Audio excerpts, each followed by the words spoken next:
100 शब्द प्रति मिनट की गति से स्पष्ट उच्चारण, स्पष्ट स्पीड रेशियो और शुद्ध सर्वनाम पंक्चुएशन के साथ। रेडी।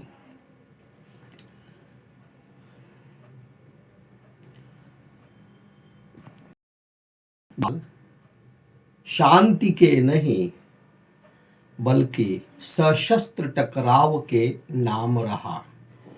जहां रूस ने यूक्रेन पर हमला बोल दिया तो यमन और सीरिया से लेकर इथियोपिया तक युद्ध की आग भड़कती रही। इस बीच कई देशों में आंतरिक संघर्ष भी तेज होता गया। पाकिस्तान, अफगानिस्तान बेल्ट से लेकर म्यांमार और नाइजीरिया में ऐसा देखने को मिला। हालांकि दुनिया पर अगर किसी ने सबसे ज़्यादा असर डाला तो यह यूक्रेन में छिड़ा वह युद्ध ही था जिसने वैश्विक ऊर्जा और खाद्य और इससे तमाम देश बुरी तरह प्रभावित हुए। ऐसे में कुछ सवाल स्वाभाविक हैं। क्या 2023 अंतर्राष्ट्रीय शांति और स्थिरता के लिए बेहतर सिद्ध होगा? क्या इस साल वैश्विक ऊर्जा और खाद्य संकट से कोई राहत मिलेगी और कोविड-19 पर अंततः पूरी तरह नियंत्रण पाया जा सकेगा? वैश्विक ऊर्जा बाजारों में उथल-पुथल से ऊर्जा संसाधनों के दाम खासे बढ़ गए हैं। इसकी एक वजह यूरोप की सस्ती रूसी ऊर्जा संसाधनों से किनारा करना रही, जिसने उसकी वृद्धि को शक्ति दी थी। वैश्विक ऊर्जा खपत में यूरोपीय संघ की 11 ऐसे समय जब अंतर्राष्ट्रीय तेल और एलएनजी आपूर्ति पहले से ही तंग है, तब उसके वैकल्पिक ऊर्जा संसाधनों की और पलायन के गहन वैश्विक दुष्प्रभाव दिखे। ऊर्जा की ऊंची कीमतों ने कई देशों में महंगाई को बेलगाम कर दिया, जिसने दैनंदिन जीवन को दुश्वार बना दिया। इसी परिदृश्य में इस साल वैश्विक मंदी की आहट सुनाई पड़ रही है। जब कोविड-19 की आशंका कमजोर पड़ती और जनजीवन सामान्य होता दिखने लगा, तो चीन में कोविड की नई सुनामी ने वैश्विक स्तर पर नए संक्रमण का खतरा बढ़ा दिया है।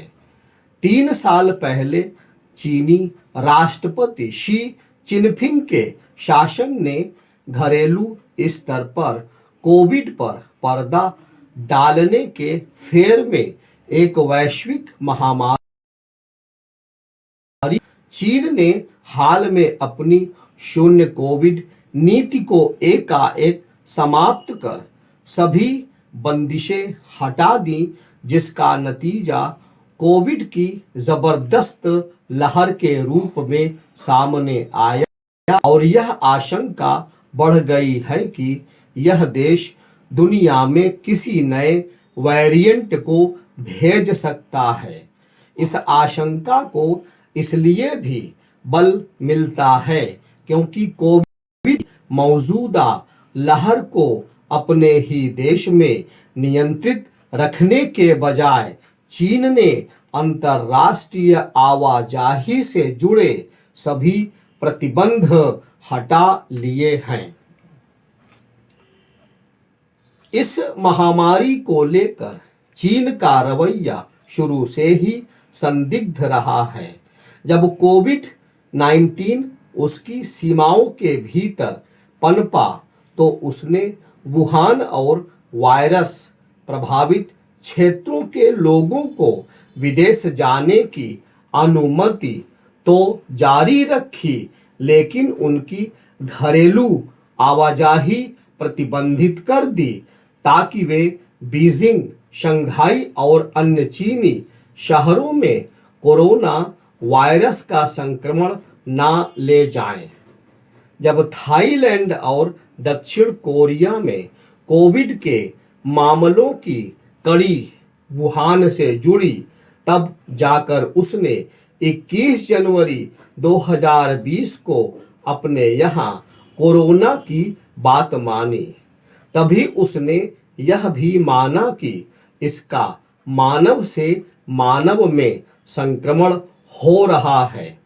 उसके बाद भी कोविड की उत्पत्ति और वुहान की प्रयोगशाला से जोड़ी जा रही कड़ियों को लेकर चीन ने दुनिया को अंधेरे में रखा और अपनी ताकत से इससे जुड़ी जांच को प्रभावित किया।